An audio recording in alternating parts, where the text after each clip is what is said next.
বর্ষা মৌসুম আসলেই বেড়ে যায় নৌকার চাহিদা, আর তখনই জমজমাট হয়ে ওঠে মানিকগঞ্জের ঘিওরের ডিঙ্গি নৌকার হাট। এবারও এর ব্যতিক্রম হয়নি। ক্রেতা বিক্রেতাদের দর কষাকষিতে জমে উঠেছে ২০০ বছরের পুরনো এই হাট। সরেজমিন হাট ঘুরে দেখা গেছে সবচেয়ে বেশি চাহিদা রয়েছে ছোট বা মাঝারি আকারের কাঠের তৈরি ডিঙ্গি নৌকার।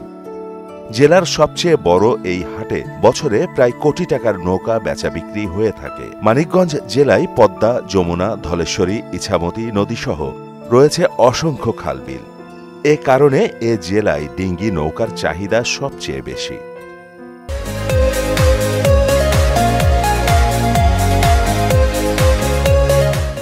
সপ্তাহে প্রতি বুধবার বসে এই হাট। এখানে ছোট বড় মাঝারি আকারের বিভিন্ন নৌকা উঠলেও সবচেয়ে বেশি চাহিদা থাকে ছোট কুসা বা ডিঙ্গি নৌকার। তবে এবার নৌকার দাম বেশি বলছেন ক্রেতারা। বাড়ি যাইতে পানি বর্ষা হয়েছে, কিন্তু নৌকা ছাড়া চলার ঘুষ নাই। নৌকা কিনবে, তাও সেই নৌকার দাম হলো ৪,০০০, ৫,০০০ এইভাবে চাইতেছে। এখন নৌকা ছাড়া বাইরে নেই নাই। আইছিলাম নৌকা দেখার জন্য, নৌকা কিনুনো লাগবে একটা, তো আজকে দাম একটু বেশি, এই জন্য কিনলাম না। দেখি আগামী হাটে যদি একটু কমে তাহলে কিনুন। ৩৫০০ নৌকায় মনে করেন যে ১,০৬০ টাকা খাজনাটা বেশি আর কি, বুঝছে না? নৌকার দামও বেশি কিন্তু খাজনাটাও বেশি। না, প্রতি বছর কিনে ওই একটা কিনে দেখা গেছে ২-৩ সিজন ভাই, তারপরে আবার একটা কিনা লাগে।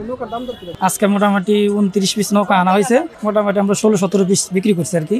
শুধু মানিকগঞ্জ নয়, পার্শ্ববর্তী জেলা টাঙ্গাইল, সিরাজগঞ্জ, পাবনা থেকেও ক্রেতা বিক্রেতারা আসেন এই হাটে। শুধু পুরুষ নয়, নারীরাও হাটে আসেন নৌকা কিনতে।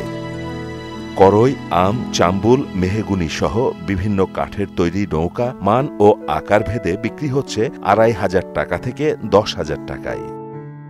এখানে যারা ক্রেতা এবং বিক্রেতা দুনো পক্ষকে আমরা একটা নিরাপত্তা বিধান করার চেষ্টা করি, একটা সামঞ্জস্যতা রেখে আমরা হাসিল করে যাচ্ছি। এবং আমাদের এই নৌকা হাটে আমার কাছে মনে হয় অন্য যে নৌকার হাটগুলো আছে তার চেয়ে আমাদের ঘিওরহাটে হাসিলটা কম।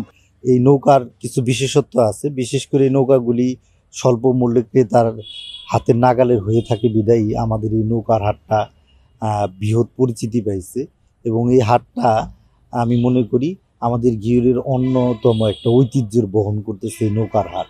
নৌকা যে বাহন, গ্রাম বাংলার যে সংস্কৃতি বা বর্ষার সময় যে চলাচলের একটি অন্যতম বাহন এবং গ্রামীণ সংস্কৃতি, এটা সংরক্ষণে এবং এটি আরও উন্নয়নে আমরা উপজেলা প্রশাসন বা সরকারের পক্ষ থেকে যে কোনো সুযোগ সুবিধা সেটি যাতে যথাযথভাবে পেতে পারে, সেজন্য আমরা সবসময় কাজ করব।